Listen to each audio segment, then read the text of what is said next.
guys. Boy, do we have a lot to talk about today. So, market has decided to sell off pretty hugely across pretty much everything. Most of the indexes are down 5 to 10% over the past, couple weeks. I think NASDAQ's been hit the most, which kind of makes sense because tech was flying the highest. But as a result, our portfolio has suffered some losses. Now, there are 2 new names on this list, and one of our old names is missing. So, I'll explain that in a minute. But first, let's take a look at how we're doing since the beginning. So, I've made 2 more contributions since the last time. I made a video, both within the same week. I added an extra contribution because the market decided to fall pretty harshly. I thought some things were at pretty decent prices and decided to get in a little further. So I've invested a total of $420. Just a reminder, this is my portfolio. None of this is financial advice. I'm sharing this for, entertainment. But this is all my opinion. None of this is financial advice, tax advice, legal advice. Do your own research and consult a professional before you invest. But the portfolio is worth a little over $400 as of market close on Friday, January 21st. So that means we are down a non-weighted return of 4.5%, or an XIRR of negative 17.8%, which is pretty steep. Now, granted, we haven't been investing for more than a couple months, so the XIRR is going to be a lot more subjected to the volatility that we're seeing right now. And so I'm looking at a total loss of $19.24. So, reason I'm not that worried about it is, one, we're holding a lot of dividend companies, so the lower the prices go, the higher the yields become. So if we can average into those, our yields will rise. And we're still getting those dividends every month. You can see over on the right the list of dividends we've received since I started the account has grown pretty long. I've received a total of $3.48 in dividends since I started the account. Now, I also don't think our performance is terrible. We have one pretty big loser that was, it was down pretty big in the last video, kind of as a result of green energy being hit pretty hard. But honestly, 4.5% compared to how the overall market is doing is completely fine with me. No one likes to lose money, but the point of kind of dollar cost averaging in every week like I do is that you can always buy into these dips, and we're in it for the long term most of the time, or most of us, I would like to think. So I'm not too bothered that my portfolio has taken a short-term loss. Now, the actions that I've taken in the account since last time, I wanted to make a video right before I did it to kind of explain it, but I was pretty busy during the week, and I made another video that a couple people had requested on, and it was my opinion on NFTs. So if you're interested in that video will be out by the time you see this one. So go check that out. But basically, I purchased American Tower and Innovative Industrial Properties.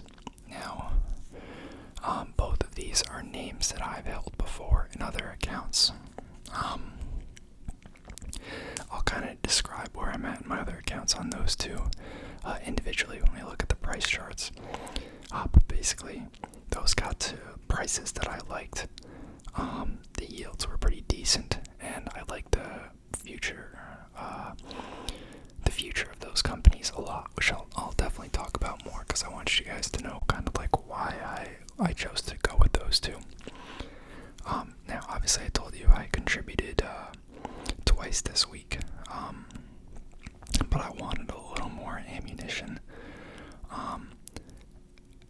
And so I started looking at some of our other holdings, and one that I'd kind of been lukewarm on, and that I don't think has as big of a trajectory potentially, was Sunoco Products.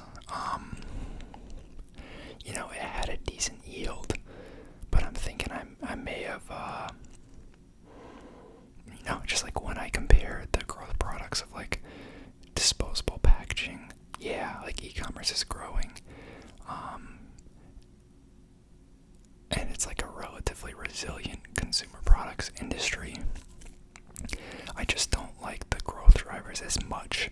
It's more a relative thing than me not liking Sunoco, but I don't like it as much as I do these two, which I think have a lot more runway. And long term, I think I'll be a lot happier to own.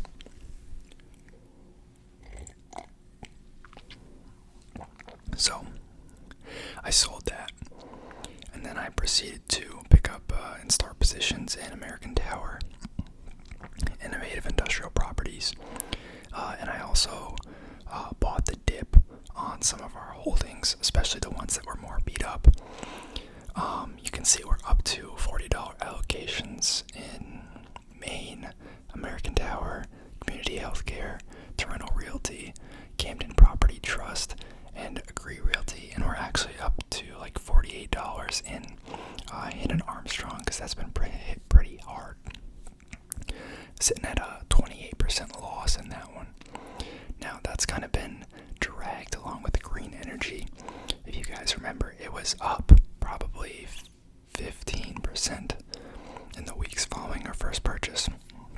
That's when green energy was kind of on a tear. And then as we were adding money each week, that was one of the stocks that I bought into further. I'm one of those people that believes, like, just because the stock cost's gone up since I bought it doesn't mean I'll never put money in it again. I think that's kind of foolish. People tend to do that, and it's like watering your weeds and picking your flowers. Like, you're ruining the good ones, but giving more fuel to the bad investments. It doesn't make sense to me. So we had invested more in that, which raised our cost basis, and then that, along with all the other green energy stuff, basically crapped the bed. So now we're down 28% on that. That is our biggest loser. We're down a couple bucks, nothing big on the rest of them. We'll kind of run through it here. Medical Properties Trust still going pretty strong here. This is a name I've held in my other accounts since like $15, $16 a share back in like COVID crash. But we purchased that one recently, about a couple weeks ago. That was up more last video, but obviously come down with everything else. So up 4.87% on that one. That's a pretty decent yielder too, which is good. And then we have Armada Hoffler. I always forget when I do this because I assume you guys have seen previous videos, but we've been getting a lot of new subscribers on the channel, which is really amazing. And I've actually been getting some really nice comments from a lot of you guys, which, like, it means a lot. It really does. But Medical Properties Trust is a healthcare real estate investment trust. It focuses primarily on like primary care, acute care hospitals. Armada Hoffler, they have business segments in retail real estate, residential real estate, and office real estate, and they also have a construction segment, but they're primarily a real estate investment trust. Well, they are a real estate investment trust, but most of their revenue comes from like leases, not the construction. They're up 2.36% still. Then we have MDC Holdings, which is it's a home builder. That's down 1.4%, so basically flat, only down 56 cents on that one. IIPR, now this is one of the newer pickups. They are actually cannabis industry. I'll touch on them and what they do after we finish going through this list. But I did make a full video on them. Must have been months ago at this point. It's a cannabis REIT. Basically, they specialize in real estate leases to cannabis producers. I made a detailed video on them if you want to go check it out. But I'll also talk about what they do in a minute. They're down 2.44%. I picked them up, I think, yesterday. So they dropped a little bit today, but 61 cents is nothing. And that's only $25 position. So I'm probably going to be looking to add that with next week's contribution. Then we have Main Street Capital. So this is a BDC, taxed as a REIT. So they focus on lending to small and medium-sized businesses, down 2.88%. That's another big yielder. So I'm happy to buy into that one all day. American Tower. This is the other new pickup. Again, don't think I bought this one today. I say today, it's Saturday at 1 in the morning, but I don't think I bought this one on Friday. I think it might have been Thursday, or even Wednesday maybe. I'd have to go look. But down 3% overall on that, $1.21. Not a huge deal. But that's gonna be something I like a lot. Then we have they're a cell tower REIT. Ironically, they're actually the company that bought out our data center REIT that we held not too long ago. That was one of our biggest winners before we sold that, but they purchased CoreSite Realty out. Just kind of funny. So they have their cell tower business, but they also have this huge data center business now as a result of that acquisition. Then we have Community Healthcare Trust.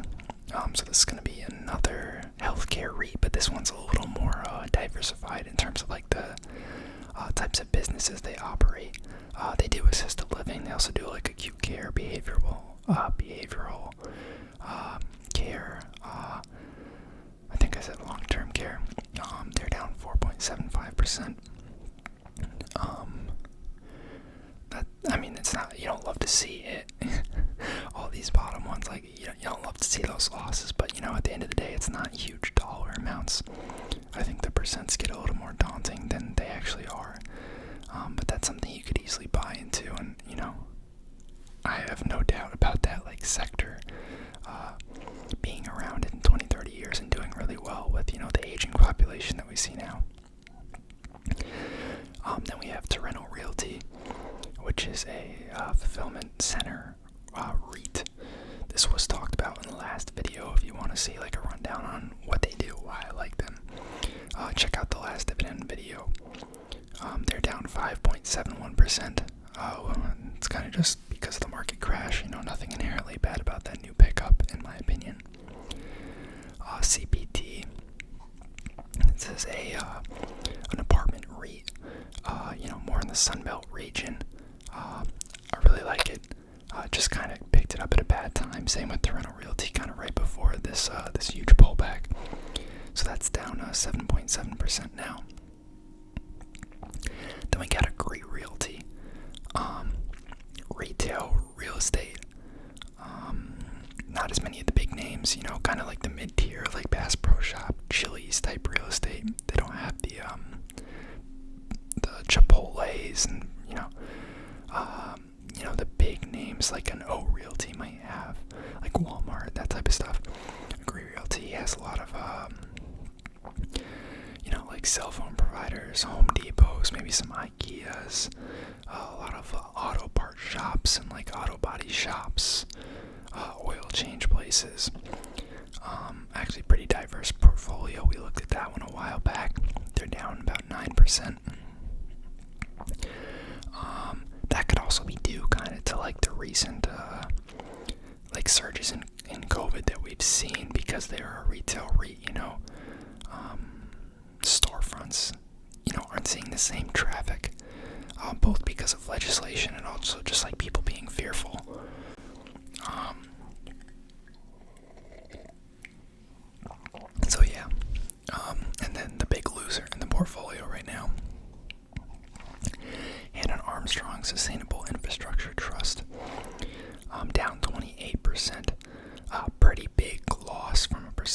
basis. Even on a dollar basis, I mean, $13, that's a pretty big loss. But, that's the thing, like, those green energy plays are more risky, more potential for return. We saw, when we first picked them up, they were up 15% in like 2 weeks. But, they come down as hard as they fall as hard as they go up. That just can't be the saying. The faster they rise, the harder they fall, something like that. Sorry, it's late. But yeah, I still believe in them long term. They could honestly fall further. They are kind of like a weird, like, mortgage REIT combination. Like, they're not exactly a mortgage REIT, but they have a lot of similarities. So they're also kind of affected by, like, the interest rate climate changes that we're seeing. So yeah, but the yield's getting up there. At its current state, when I bought in with a little bit more money this week, the yield's above 3% now, which is, pretty neat. We were kind of trading off that yield for it being a green energy play with more, share price appreciation upside when I picked it up. So kind of neat to see that the yield's getting up there more. Now,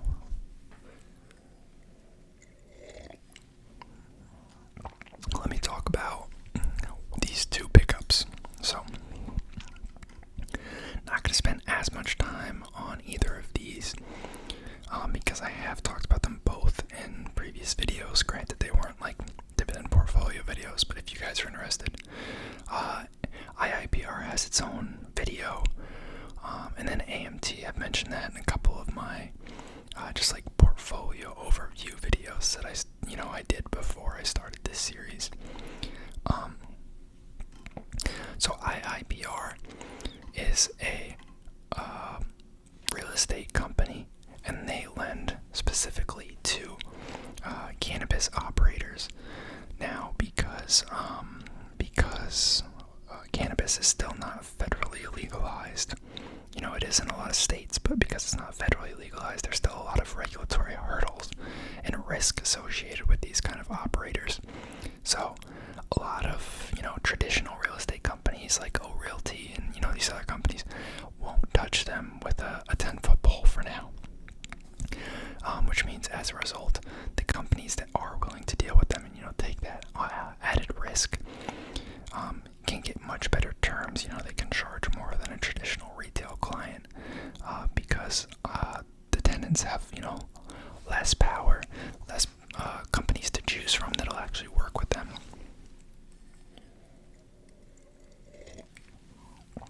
Now, I'm not a fan really of like cannabis stocks. There's a lot of cannabis operators that are publicly traded.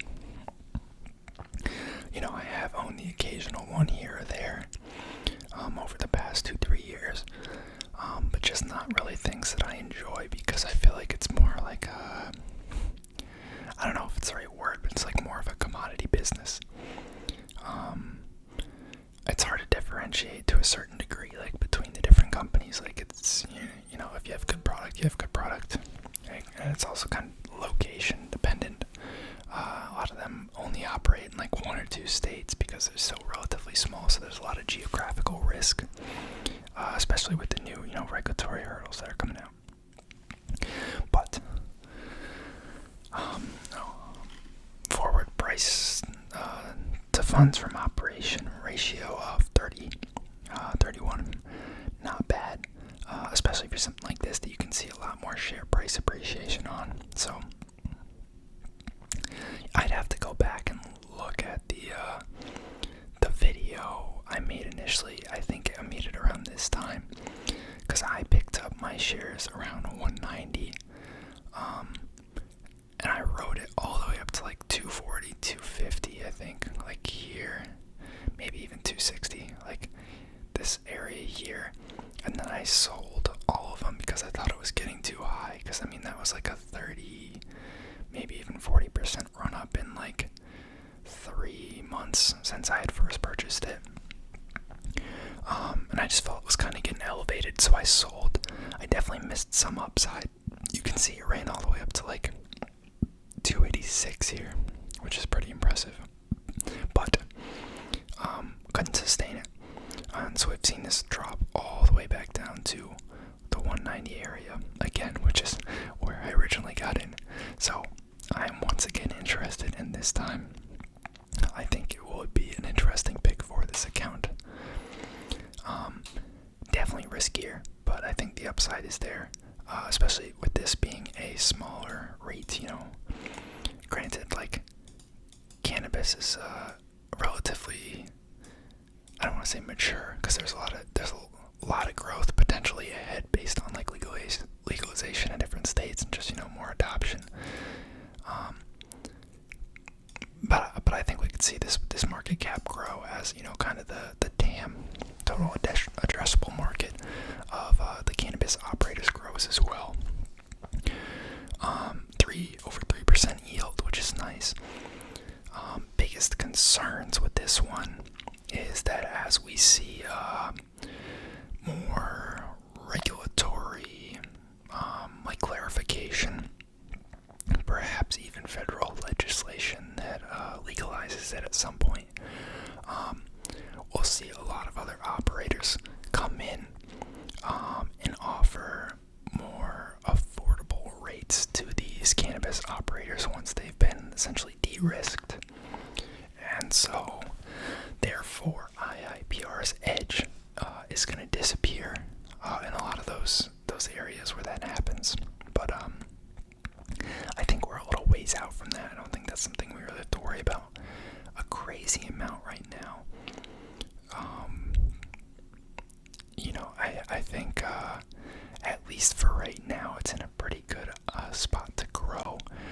They've been, posting some pretty crazy revenue growth, net income growth, dividend growth. So overall, it's definitely a growth story. There's definitely risk to it, but I like it a lot. So I'll take a quick look at, just to skim.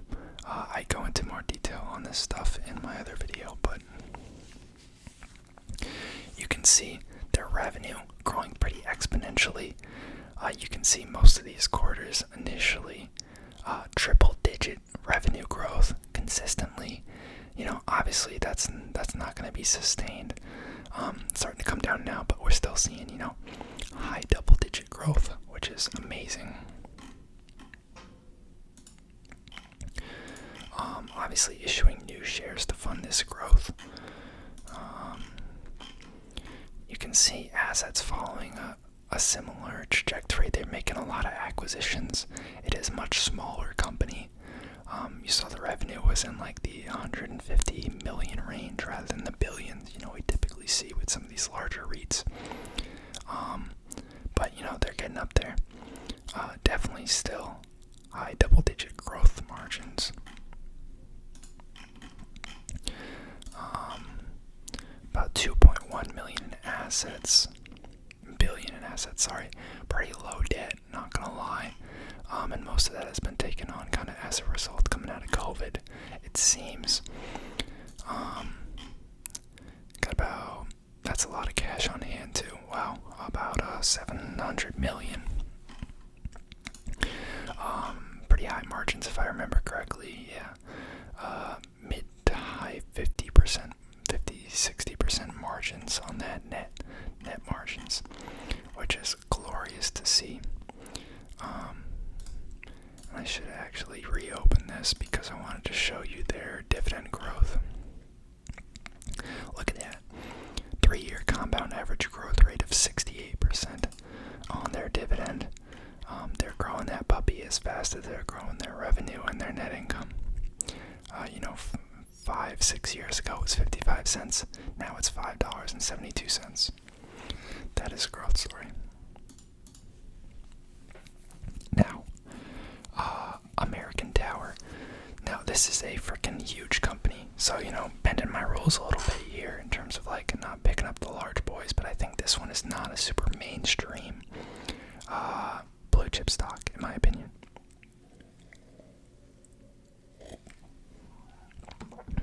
Now, said before, they operate a absolute crap ton of cell towers around the United States, and I believe they also have a presence internationally. We'll double check that when we pull up their website. But an absolute massive network, and basically all these cell carriers are paying them rent to, host their equipment and support their devices off those towers.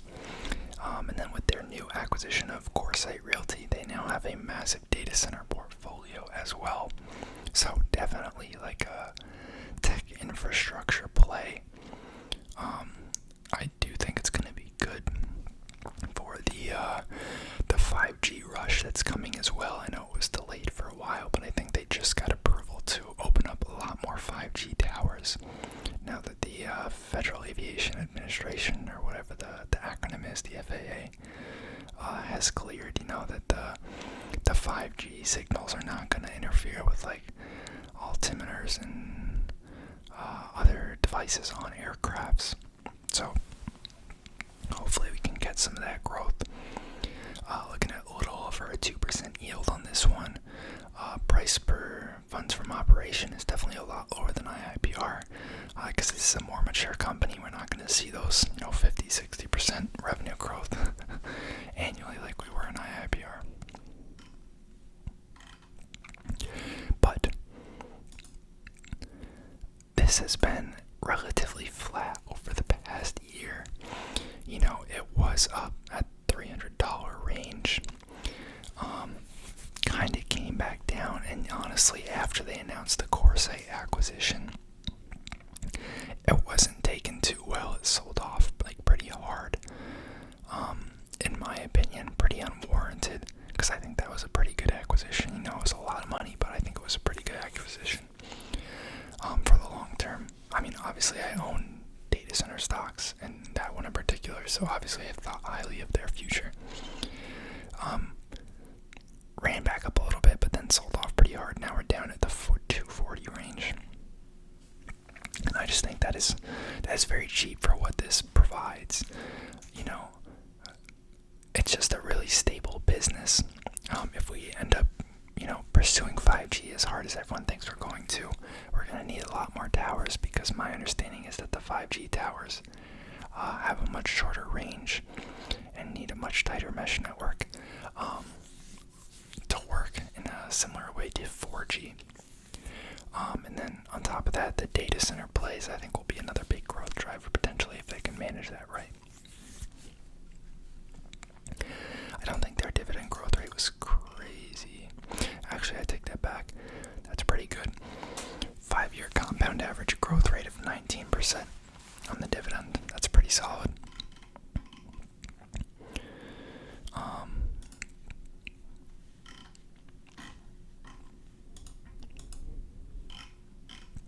You can see here pretty solid revenue growth. Revenue of $9 billion for the trailing 12 months. And we're looking at high single digits, occasionally double-digit growth on the revenue. But this is why the valuation, the multiples on this are a little bit compressed compared to something like IIPR. Actually relatively flat on the shares outstanding. I suspect that is because, their cell tower acquisitions are probably like a lot longer term than like apartments or other things that a lot of other REITs deal with, because they're kind of like corporate leases. Looking at a whopping $60.5 billion in assets, and I'm guessing they probably have pretty high debt. Yep, $51 billion. That's the thing with these infrastructure REITs, is they tend to be a lot more debt heavy. And then about $3.7 billion in cash on hand, with margins of, high to mid 20s. So definitely not as poised for growth as something like IIPR, but I like it a lot. I did pull IIPR's investor presentation. I tried to pull AMT's, but for some reason their website is all jacked up, so I did manage to dig up this little blurb here.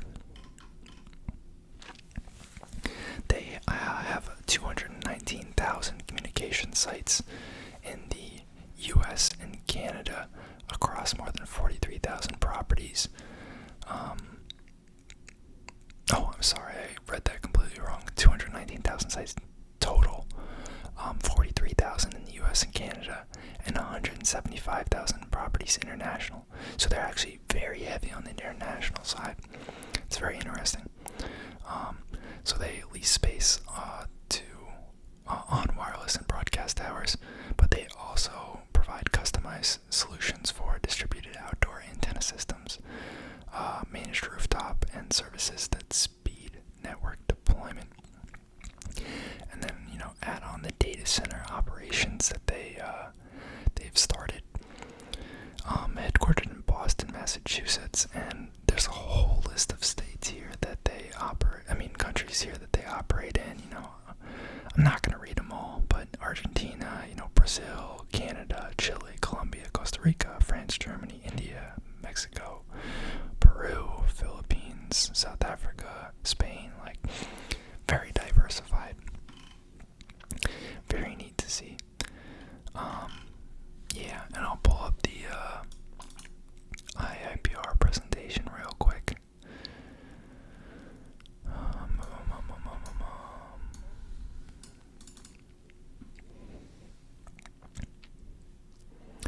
So they own 73 properties, 100% leased, which is nice to see, but it is a smaller REIT, so that's crazy. So another reason I was saying I'm not too worried about the legalization bringing competition for the time being is because their average lease length currently is 16.7 years, which is pretty long. And they're only operating in 18 states currently. So obviously there's more growth prospects within those 18 states, but then there's also other states as they legalize cannabis for either, medicinal or recreational. That's potentially more growth drivers. You can see here all the properties that they own, or all the states they own properties in, as well as some of their biggest customers, or tenants, I should say. Cresco Labs, Green Thumb, Curaleaf, Trueleaf. I think I owned Curaleaf, Green Thumb at one point. Very briefly, I think that was around election time when I thought they were going to talk about it in the campaign trails, and it just never really happened. But yeah, I'm not in those anymore. You can see Pennsylvania, Illinois, Michigan, Massachusetts, California, Florida are their biggest areas of operation. They have some stuff in New York and New Jersey, and that's where most of their properties are. Got some pictures of their properties here. Again, I've been through this in a separate video, so if you want to see this in more detail or a little slower, feel free to pop over to that video. Like I was saying, pretty low debt to total gross assets. Just kind of surprising. Dividend payout ratio is fine for a REIT. You can see there, pretty exponential growth on net income and funds from operation, which is neat.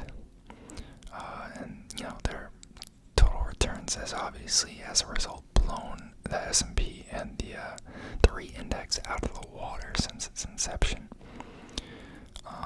And also their dividend growth rate, as I mentioned, pretty extreme.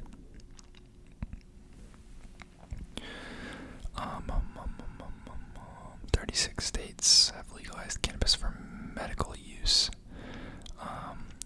So hopefully at least those states follow through with recreational, and the ones that haven't already. They're citing the potential growth in the market, which has been pretty exponential. So yeah, those are the pickups. That's why I've made the pickups. Let me know what you guys think of those two pickups, and hopefully